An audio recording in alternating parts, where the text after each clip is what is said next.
Hi everyone, and welcome back to Geordie Pride Voices from the Northeast. This week we sit down with Tolu Akinyemi, also known as the Lion of Newcastle. Tolu shares his journey from Nigeria to the Northeast, where he discovered not just a new home, but a vibrant literary community that nurtured his success as an award winning author and poet. Tolu opens up about how Newcastle transformed his dreams into a reality and inspired his forthcoming poetry collection, Home and Motion, with poems dedicated to the city. He also discusses the origins of his iconic roar, his unique role in the local literary scene, and the ways in which the Northeast's warmth and spirit continue to shape his writing. So get ready to hear Tolu's story, celebrate the magic of Newcastle, and maybe even practice your lion's roar, because why not? And you hear it quite a few times in this episode.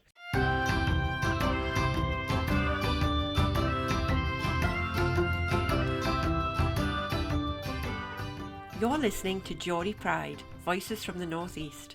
I'm Hayley, and alongside my cousin Angela, we're thrilled to bring you the stories that share the heart and soul of the Northeast of England. Each episode, we'll dive into the lives of extraordinary Geordies and those who call the Northeast home, exploring their journeys and celebrating their achievements. From the town to the teas, from the arts to the sports fields, we're here to share the tales of passion, resilience, and of course, Geordie Pride. So whether you're from Whitley Bay or Washington, Gateshead or Gisborough, or you're just fascinated by the spirit of the Northeast, join us as we natter with the best the Northeast has to offer.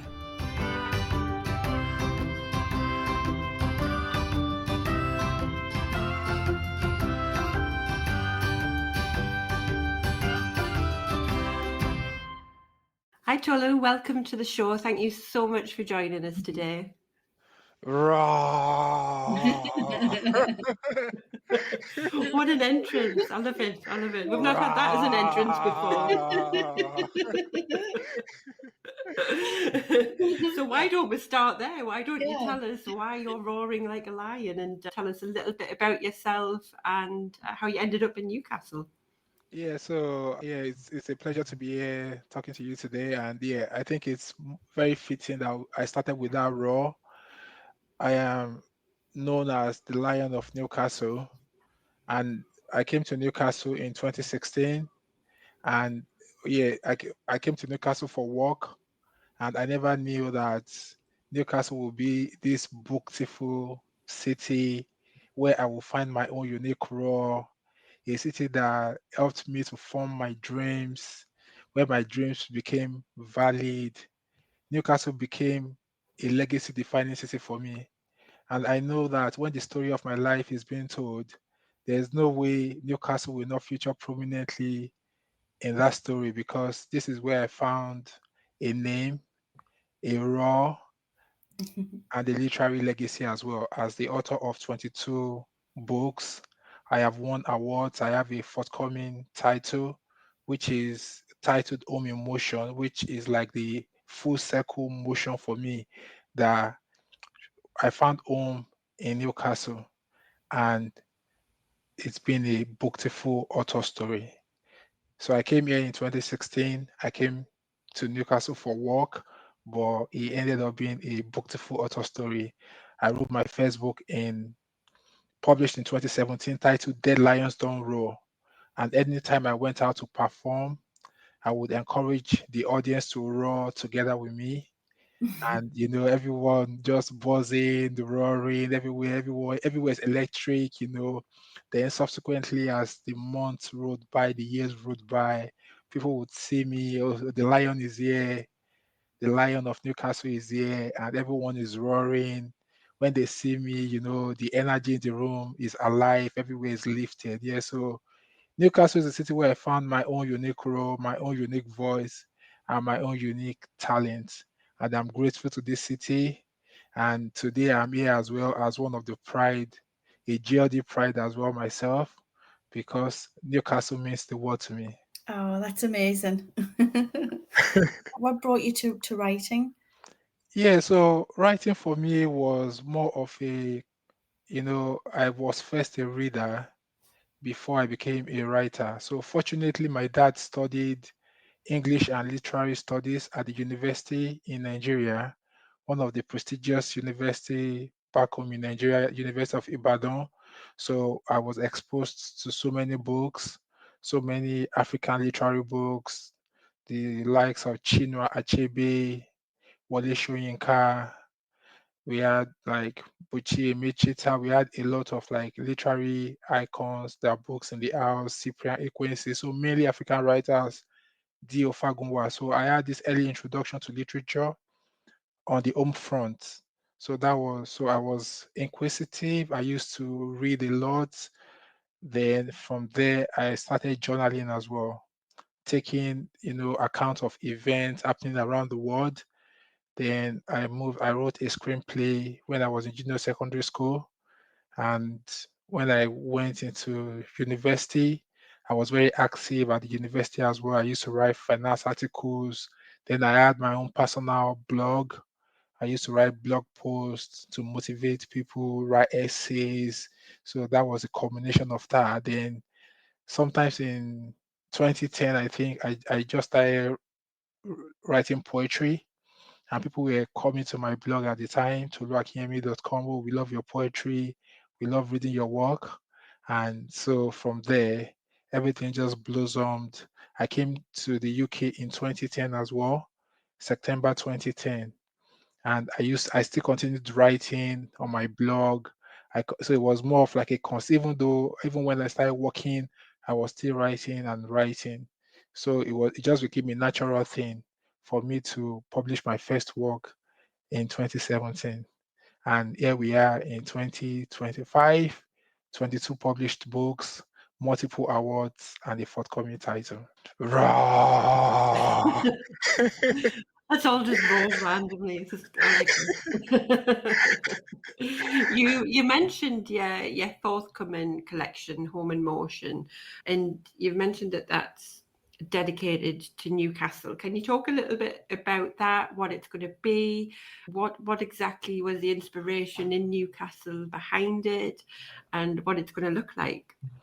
Yeah, so basically, Home Emotion, it's a tribute to my journey living home in Nigeria, carrying bags of dreams. I never knew those dreams would bring me to where I am today. It's a combination, it's a full circle moment for me in terms of all my journey through the years I have carried home, and to get to this point where I have become a literary icon to other writers, to aspiring writers who can say, oh, that writer who came. Some writers here in Newcastle as well. When I came in 2016, I used to attend places like the I used to attend places like the Scratch workshops for poets, where we would perform our poetry, give each other feedback. So some people saw me firsthand when I first came to Newcastle, and they followed my journey. And to see how far I have come, then it shows that it's possible. So I'll just read a brief synopsis. So this poetry collection is a foray into the mindscape of a migrant and its changing definitions of home and exploration of physical spaces and psychological territories. Each poem in Home Emotion is a love affair between the poet personnel and the cities that once offered him a warm bed. His allegiance is torn between his place of birth and his residence. So that's just a brief introduction into Home Emotion. It looks the verses are like peeks through glass windows at ideal neighborhoods. They embrace brief walks through the safe streets of nostalgia and return to the reality of fleeting seasons. So that's just the book. It explores the themes of identity, community, migration, interrogating memory, and many experiences in between. So that's just a brief, into what Home Emotion. It encapsulates my journey into Newcastle, and I feel like Newcastle is the best place for me to dedicate. So I dedicated this both in Newcastle and to my state of birth back home in Nigeria. And I feel these two places are just because coming from home to a new home where I have found repute as a writer, to a city where I have found literary acclaim. So I wrote a poem in one of my collections, Dead Dogs Don't Bark, and that poem is titled Newcastle, the city of my shining star. And I said in that poem that if Newcastle were a damsel, I will be roaring out ear splitting. Will you say I do? So I'm trying to say if Newcastle were to be a woman, I would just say, come on, I will marry you because it's just been it's been beautiful. It's been a beautiful journey for me. Rah! Thank you for that. Yeah. Is You take a raw break. is there any particular reason why you chose Newcastle, Tolu? Is it just one of those things where you just happen to be here? Yeah, so I was before Newcastle. I've lived in various places in the UK, but I came to Newcastle from Manchester. And like I said earlier, I came to Newcastle for work. And at that time, I had about four job offers, come potential job offers, but my spirit just said Newcastle. And I feel like I'm so excited because I'm delighted I made that choice because if you look at the journey, the great people I've met in Newcastle, the amazing writers. I talked about, the poem I talked about earlier, Newcastle, the city of my shining star. I said a community of writers sheltered me in the days the nights were forlorn. Poetry was my anthem and the verses my soul dances to. I hope you will find your Newcastle. So I'm also hoping that people, maybe not Newcastle literally, but people will find a city like Newcastle that it becomes like a part of them, a city where their own dreams too can turn into reality. So I feel like that decision coming to Newcastle has changed my life, has helped me to become a better writer, has helped me to become who I am today. And I am truly grateful for that. You mentioned that so Newcastle feels like a home to you. Can you put into words like what is it that calls to you about Newcastle? Is it the people, the scenery, like what is it that makes you feel so comfortable? Yeah, so I think initially it was the people in the literary scene. I met people who showed me incredible support, from coming into a place newly and having that community, this group of lovely people accept me as one of their own. I'm on the stage, people are roaring, the people were just so supportive, and they will come to me, even give me feedback to say, oh, Tolu, thank you for helping me to build my own self-confidence as well, because when we see you go up the stage and you tell everyone to roar. I could never do that before now, to go up the stage, and people just could feel the energy, they could feel the connection. Then so the people were really great, the scenery was beautiful. Everywhere I went in the city to perform, people would show me incredible support, buy my books. It was just beautiful. So for me, I felt like this is a great community of people who are ready to support a great talent when they see one. Whenever I had my book launches, event at the Leighton Field, people would turn up to support me, to support my work. And for me, that was just really fitting. And now I just feel like it's like Newcastle is just it's been a beautiful marriage, a beautiful union, and I'm truly grateful for that as well. And do you find it easy to understand the Geordie accent? Yeah, I'm used to that already now. Some It parts can of Newcastle you might not. Rural Northumberland areas where you get really, really Geordie. I could really yeah. Yeah. talk Geordie and you would never understand a word I'm saying. Neither can I, Angela, never mind. Oh. And I think my poetry as well. I've performed even outside of even Newcastle City. I've gone to Mopeds. I've gone to concerts. I've sold my books at Time Out Market. The support also at Time Out Market has been super incredible. I've performed in so many areas whereby that can not readily come to mind at the moment. Yeah, but I've toured almost all areas, even the outskirts, cities like neighboring city towns, and yeah, villages within outside of Newcastle as well. Oh, that's amazing. So, you're talking about like inspirational sort of like poems and things that you write about. Is there any person that you've been inspired? I know that you mentioned your father there, but is there anyone that you kind of find inspiration from yourself?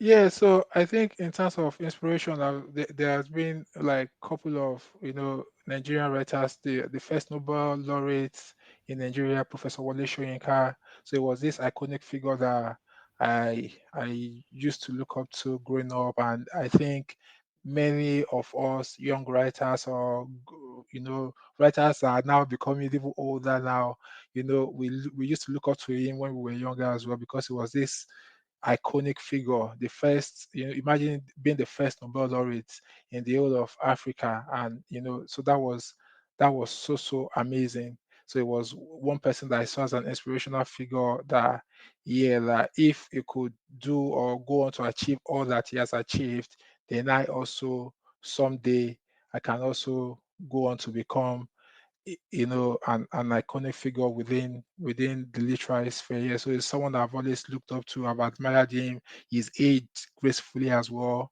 and even I've gone on to like watch some of his videos when he was much more younger, and I could see that he's just a bag of super talent, and the stars shown all around the world. Yeah, so I'm not. The shoes are so big for any one writer to say, "Oh, you can step into those shoes," because those are really big shoes.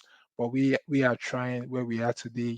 Baby steps, taking the right actions, and yeah, people are reading me as well from all around the world. People who have read one book and have gone on to read more of my titles because they could feel a connection that this is poetry that makes you think, that makes you feel, that moves you, and that makes you imagine. Poetry that people could connect to even on the personal level. I've seen people read my book, give me feedback to say, "Oh, the author is even though it was my own story, my own idea, it's become everyone's else stories because as humans, our experiences are universal in nature as well. We all experience love, loss, happiness, joy, life, death, and so that that those experiences, they are is even though they are my own experiences in my writings, they are my own imagination, but it's the whole world experience. I mean, you've got such a lovely way with words and just describing things. I mean, you can't go wrong with that. Where do you get your inspiration from? Like, because I like to write, but like, I probably get inspiration to write things maybe like once every 6 months. Like, I just can't, like, I don't have it innately in my mind to be that creative. Like, where do you find your inspiration for writing such powerful pieces from? Yeah, so thank you for that. Yeah, so I think for inspiration, first of all, personal confession, I run every morning. I jog I run actively every morning, 365 days a year, unless maybe I'm abroad or I'm not. Even when I'm sick, I try my best to just manage my body, and so I'm a fitness guru. I love to run. I love to look after my body in that kind of a way. And also, when you interact with nature, first of all, you are able to like just the ideas, you're able to get ideas. I've had books written, like my collection of poems that speaks to the Black experience. Black does not equal inferior. I wrote most of the poems in that book while running outside. So while running, the idea is coming to my mind, and I'm taking brief pauses, writing on my notepad on my phone, to keep storing it in my memory. So when I get back home, for the ones that I don't type on the phone, I store those words, those lines in my memory. Then when I get home, I put it on my notepad. Yeah, so I feel like that has helped me in terms of experiences. But I get experiences from everywhere, the human, from basically the things that affect us as human. I've written a collection of poems on the coronavirus pandemic, born in lockdown, because I was once in timeout a timeout market, and someone walked up to me. He bought the collection of poems born in lockdown, and he said, Tolu, thank you so much for writing this book, because what you have done is you are preserving history, because in so many years, so many decades from now, the old COVID story might be revised. People would, people might whitewash the incident, bring out a new narrative entirely. But when we have writers like you who are documenting things like this, then it becomes really difficult for people to rewrite these stories, to rewrite the narratives. So I think when we tell our stories as well, it's very important for us to tell our stories to ensure they do not get erased. So I feel like my all my experiences just comes from the things that affect us as humans.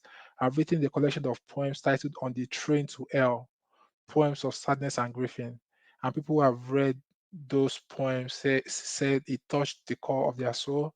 Even though it was on death, it was on grief, people could still find some glitter of hope within those pages. So so all my poems are just basically connected to the human experience, the universal experience of love, in a booktiful love, in finding your own unique role in Dead Lions Don't Roll. I've written titles like Dead Dogs Don't Bark, Dead Cats Don't Meow, Don't Waste the Nightlife, which is a sequel to Dead Lions Don't Roll and Dead Dogs Don't Bark. I've written inspirational essays, Unravel Your Hidden Gems, which people have called it a life Bible, so that we all have hidden gems, we all have these talents, we all have these dreams within, but it's left for us to unravel it. And so many years ago, too, I had all of these hidden gems within me, but I didn't want people to know that I was this talented writer. So I was just trying to I didn't want people to know. Imagine not letting your gift to the world. That would have been a great disservice. Now, Mm. today, I'm talking about 22 books. It was all because I unraveled my own hidden gems. I have another collection of essays titled Awaken Your Inner Lion. So, these are just all from human experiences, the things that, the stories, the issues that speak to us all, and our connection as humans on a deeply personal level. Mm. Definitely, everything's all about connections and energies, isn't it? Everything. Yeah, 100%. Yeah, I'm a therapist, so I work with connection and energies and stuff all the time, and it's, to me, it's quite passionate and personal to me. So I get kind of where you're going with that. When you're on stage and you're reading your poems, do you feel there is a connection and an energy that you're portraying when you're reading these poems out and your poetry? I'm guessing yes, because you wouldn't do it otherwise. And with that, is there any kind of particular performance that sticks out in your mind that you think, wow, that was really powerful? And why do you think it was? Yeah, so for me, I feel like there's a connection first, because first of all, when I start with, can I have a loud roar like a lion, or when people are roaring already, we already share that connection on a deeply personal level. So then when I'm on the stage and I'm reading out, I feel the audience, they are with me, they take the words in deeply. And even at the end of the performance, people walk up to me to say, "Oh, that was a great performance." You get all of this sort of feedback to say, "Oh, that was really powerful. That resonated with me." Yeah, so I feel like there's a powerful connection, especially even when you connect with the audience, because it's all about, first of all, as a stage performer, how do you connect with the audience? Can you really connect to them on a personal level? And I think that has been like the epitome of my own writing and my even my performing as well. Connection. I performed in Paris December last year, and everywhere was electric as well. So carrying that spirit from Newcastle to Paris, and so the connection is not limited by territory, being bold, being fierce, encouraging people to roar as well. So I think that already sets the stage for some sort of iconic performance as well. And I know you mentioned that you're a therapist. I've also written a collection of mental health poetry, so which is which is titled Everybody Don't Kolo Mental. And that Everybody Don't Kolo Mental, I made references to in some couple of poems on therapist and therapy. I think I had a poem around therapy, and I had another poem on the therapist as well. So yeah, but yeah, I feel like it's very important as a stage performer to connect with your audience, because everything that happens day after, it becomes much more like, it becomes like a walk in the park, because you could go on stage. If you don't connect with your audience, you might just feel like invisible as well.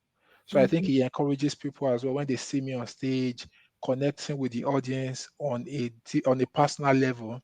Then people, I performed in Manchester, and someone walked up to me to say, "Well, I'm going to be your duplicate now. I will encourage people to start roaring," and so it shows how that little thing I'm doing, encourage people to roar. People can also resonate with it, and they also want to replicate that. So you don't be surprised when you see so many Lions of Newcastle, so many other duplicates of the of the Lion of Newcastle in different cities around the world as well. Do you go into schools and things and be inspirational through your poetry with children as well, or is it just adults that you do this with? Or Yeah, so I've done couple of, not schools particularly, but I've done couple of youth groups, youth settings in the past. I've performed. So there was this in Whitley Bay, at the Playhouse Whitley Bay. We had a group of 600 students and their parents come there. I performed there. I think it was around 2018, to a full. I think it was about 600 young people in the audience. But so many years ago, back in 2011, I used to go to schools as a student mentor, to mentor students on, just becoming the best version of themselves. I was studying at the University of Hertfordshire back then, studying for my master's degree, and just encouraging young people that, it could be students who are facing at the risk of exclusion from school. It could be students who are from underrepresented backgrounds, who we are trying to get them to become the best version of themselves, or who are facing challenges on their own front, just encouraging them to see the benefits of higher education, and just tell our own story, how we've achieved success on the personal level, and also helping them to see that, yeah, say no to all the issues that affect young people. I've also written, even personally now, I've written a collection of poems for young people titled "You Need More Than Dreams." So all the issues that affect young people: peer pressure, truancy, and knife crime, all the social media, all the issues that affect them. So I feel like I also connect to young people on those sort of level. I've written 3 children's books. I wear self-confidence like a second skin, telling young people that you all have to wear your self-confidence like a second skin. And I think even with the lion thing, roaring, going on stage, the self-confidence is there, taking charge of situations, being bold to even launch out your dreams, irrespective of the challenges. I have a collection of children's books as well, on children's picture book titled "If You Have to Be Anything, Be Kind." And I also have another one titled "I Am Not a Troublemaker." So my books connect with every facet of society. Even as adults, we need to have our own self-confidence like a second skin. You could be at work, you could be anywhere. Are you bold enough? Can you talk in the room? You need self-confidence. But it's important for us to instill these values in people from a young and tender age, telling people that if you have to be anything, be kind. Because that's how society becomes better as well. If we start spreading the message from a young age that kindness is the way to go, then we have more responsible adults in the society, people who are willing to look after the other person as well. Yeah, I 100% agree with that. It's definitely a key message. I think I've decided from this chat that I need a little version of you on my shoulder, just speaking these wonderful words of wisdom to me constantly.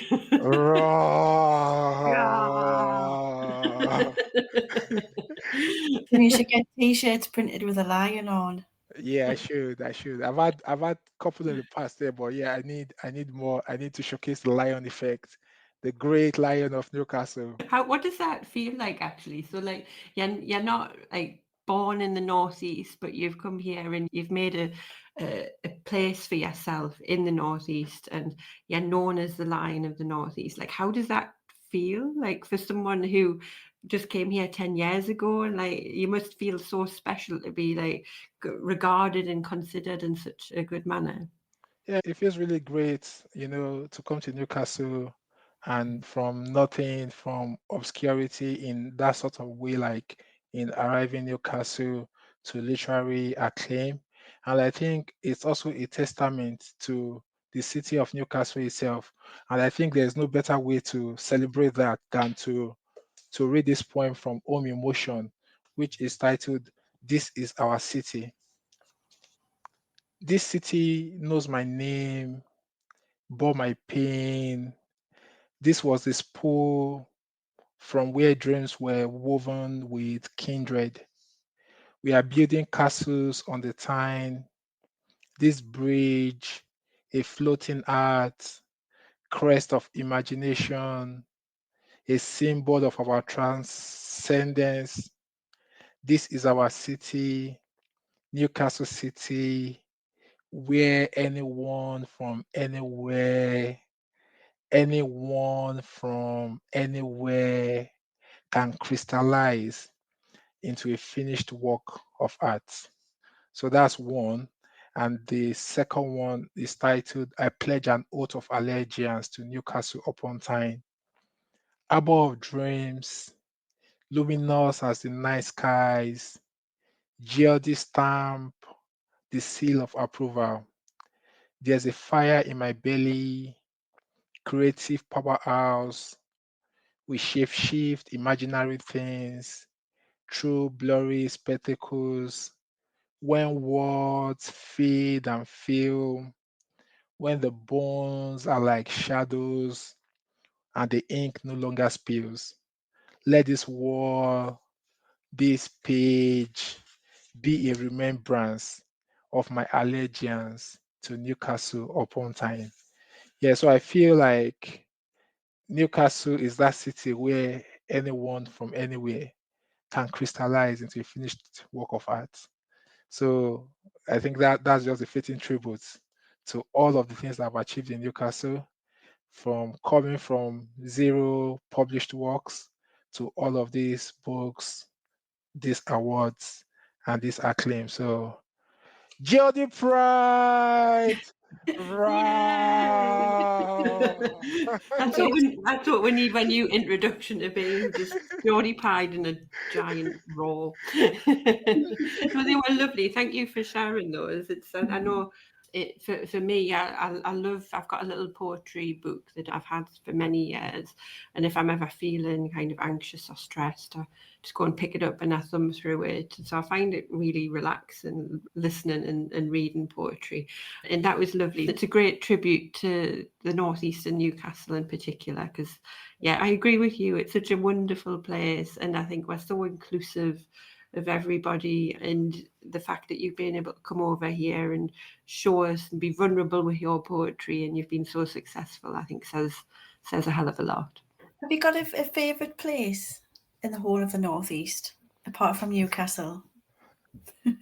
I'll say more pets. More. I love more pets. Nice. Beautiful scenery. I perform my poetry there on a number so many times with the Moped Poetry Group, and they always love to have me all the time. They are so supportive as well. They buy my books, and apart from that, so Moped is a really great community, and whenever I'm there, I feel really welcome. It's really beautiful as well. Yeah, I used to live there. Oh wow. Nice little village, isn't it? Yeah, and I had a cheeky poem about. So this cheeky poem is titled Mopeds. Is in my collection of. It was in the chapbook I released last year, and this is titled. Although it's more like a love story, but it's titled Mopeds. Hopeless romantic, sing like a canary. I am laying eggs on this Virgin Island. Weave words on this nested art. Let me be the picture perfect. Love of your fantasy. Like Muppets. Let me be the town of your dreams. Oh, that's lovely. That's beautiful. Oh, so nice. Yeah, It is a lovely place, I have to say. yeah, it is. Really, really lovely. Really lovely. So, Tolu, are there any dream projects that you'd like to do in the future that you've not managed to do that yet, that are in your goals, that are in your dreams? Yeah, so I think one of the future projects that I wanted to do for so many years, which was to write a collection of financial crime compliance poems. I have managed to achieve that. So I became the first poet in living history, in recorded history, in whatever history you want to talk about, to write a collection of financial crime compliance poems. I worked in the industry for about a decade, so I felt like with all the experience I have gathered through the years, there's no other person who is primed to do that. I've written like just a couple of individual pieces in the past in my collection of poems, The Lionstone Row, on financial crime compliance poetry. So I thought, let me put a full length collection together, which I managed to do. Let me just show the book on the screen. So it's titled Architect of a Cleaner Financial System. So a collection of financial crime compliance poetry. So if I were to dive into the future, this was one of the things that I really wanted to achieve, which I've gone on to achieve. And I think for the future, basically, I think I think my future goal is just to sell out more spaces in terms of my poetry, take my poetry to new countries, to to new audiences. Like when I was in Paris in December, I really enjoyed being there. The audience really enjoyed my performance, and they said they will be bringing me back as well.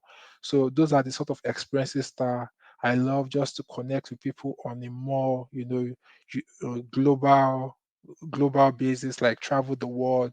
Like, for me, when I travel around the world, the first thing I'm looking at is where are the poetry communities in these cities?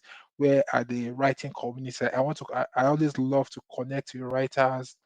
I was once talking to a friend, and she said, "Oh, when I travel, I'm looking out for the nearest beach, like how I can go out, just I'm looking for locations close to the beach." And I was saying, "Oh, for me, I'm looking at the where are the events, where are they happening, where are the writers in these communities, how can I connect with them?" So I think for me, just taking my work to more countries. I've performed in Italy in 2019. Yeah, so but just taking my work to more countries, let people meet the Lion of. When I was in Paris, I even met a couple of people who were also from Newcastle, and they said, "Oh, they are from Newcastle," and it was great to also for them to meet the Lion of Newcastle. So I feel for me, one of my future goal is my future goal is just to take my poetry to more cities around the world, to more countries, and just getting to meet new people in these cities, in these communities. And also, I think one other thing that I want to do more of is, the way I've written this collection of financial crime compliance poetry. I think part of the future plan for me will be to write some more specific work-related poetry as well. So I have that. As part of things I would love to do more of, because this has been a phenomenal success as well in terms of the reception, the acclaim it's received, both from the literary community and from financial crime experts around the world. Yeah, so I feel like having more of this sort of ingenuity where someone can just turn, if where someone can just turn a career or an industry into poetry, and people would resonate with it. They connect with the words on a deeply personal level. I think, yeah, it's been profound, and I'm hoping to be able to replicate this as well. Brilliant, yeah. So we'll get a Lion of Newcastle World Tour set up. And the funniest thing is that I've done a couple of multinational tours. I've done tours in the UK. I've done tours in Nigeria as well. Yeah. So, but yeah, I think more tours. I think, although I work also, I have a day job. I work in the financial services as well. So it's not been super easy. People say, "Oh, how do you find the time? All these books. You have a day job. You have a family to look after. How do you combine?" But I always say that you always find time for whatever you feel like is important to you as well. So for me, I feel like if people have dreams, we need to encourage them that you need to find the time for it.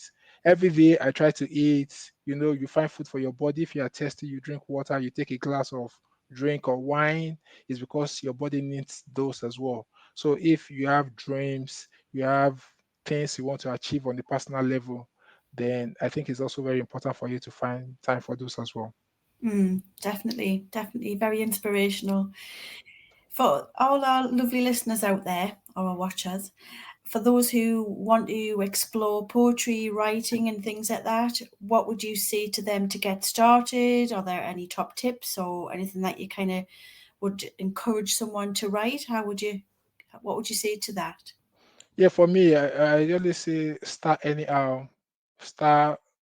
like just start, be vulnerable as well. Know that writing is a vulnerable sport, which is also a personal quote of mine. With writing comes vulnerability. When you expose your ideas to the world, not everyone will like your work, not everyone will accept you, but just keep writing. Through, through your writings, you would get better. And I will also say read other read other writers, read other poets. It's not to imitate them, but it's just for you to see what's out there, see what people are see what people are writing, see, but just have your own unique style, your own unique voice. You don't have to be like anyone else. We see many writers in this day and age trying to be a version of another poet or another writer, but just draw confidence in being your own self, and I'm sure the stars would align to your dreams become valid. Got such a lovely way with words. Like that answer to that question was just so beautiful. So let's just put that in a book. Rah!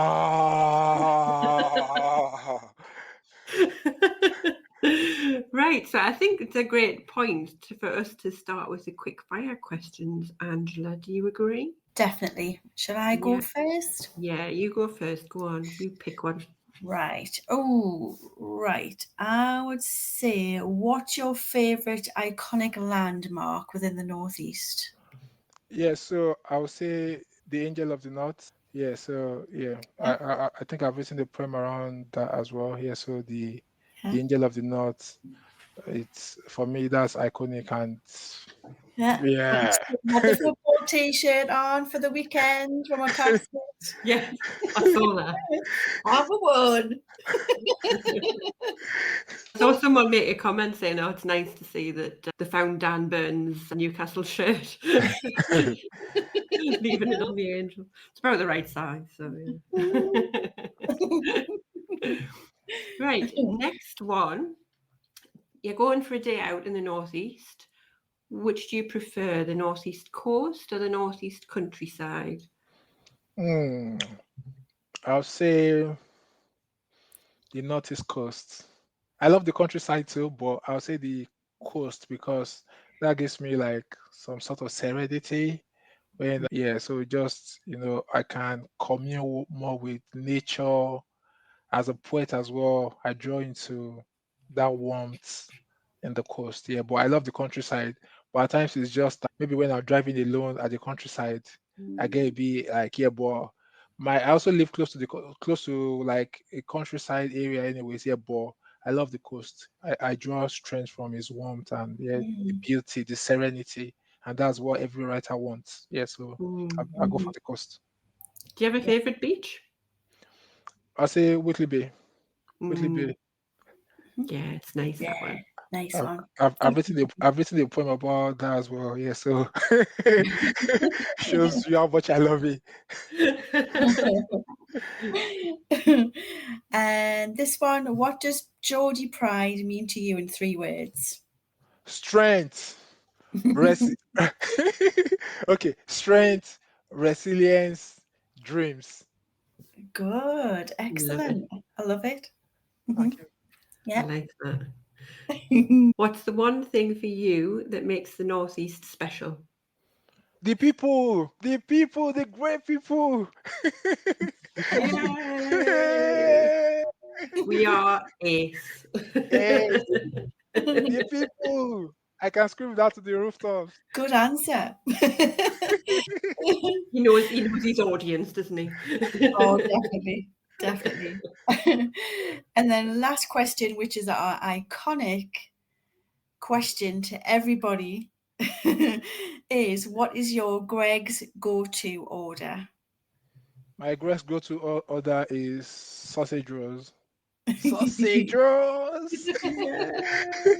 I mean, you can't beat a sausage roll, can you? Team sausage rolls all any day, anytime. Team sausage rolls. We love it. I love it. You've got to say it like a Geordie though too. Like you've got to say sausage roll. Sausage roll. Well, you're right though. A sausage roll, you can have that for breakfast, lunch, dinner, supper. Like, any time of day, you can have a sausage roll. It ticks all boxes. Exactly. Sausage roll. Have you wrote a poem about a sausage roll? If not, that's next on your list. Yeah, definitely. Because us Geordies are born on Greg's and sausage rolls. Sausage rolls. If you slice us in half of it's football and Newcastle United, other half is Greg's. Oh God, we're classy. Oh, brilliant. So before we say goodbye, Tolu, is there anything else that you want to share with us? Any events that you've got coming up? Any upcoming projects that you'd like to share? Yeah, so I have the book that I talked about, Home Emotion. Yeah, it will be released on the 1st of July 2025. It's now available for pre-order on Amazon. Yeah, so just people could check out my website, tolutoludu.com, for information about my upcoming events, any upcoming tours planned around the book launch for book readings.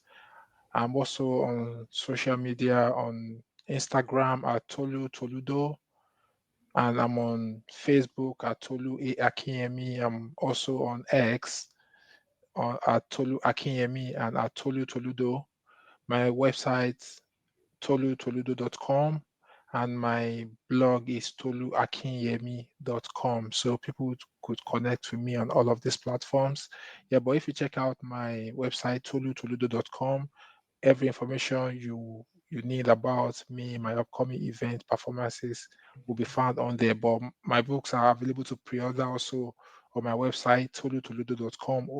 And you can also buy any of my 23, 22 wonderful titles and the forthcoming title as well on my personal website, tolutoludo.com.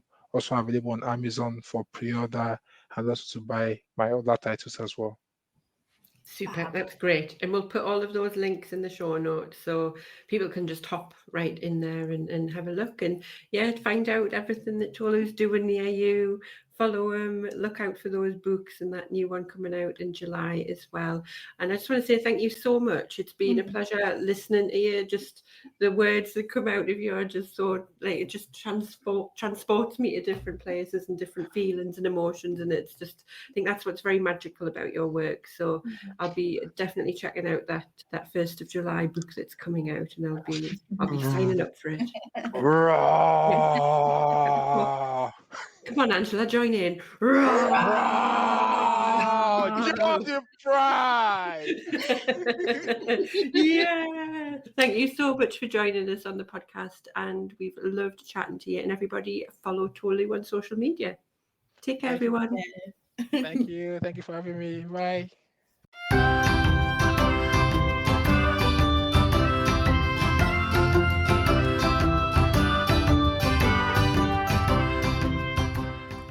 so much for listening. If you've enjoyed this episode and you'd like to help support Geordie Pride further, then don't forget to subscribe, share it with others, post about it on social media, or leave a rating and review.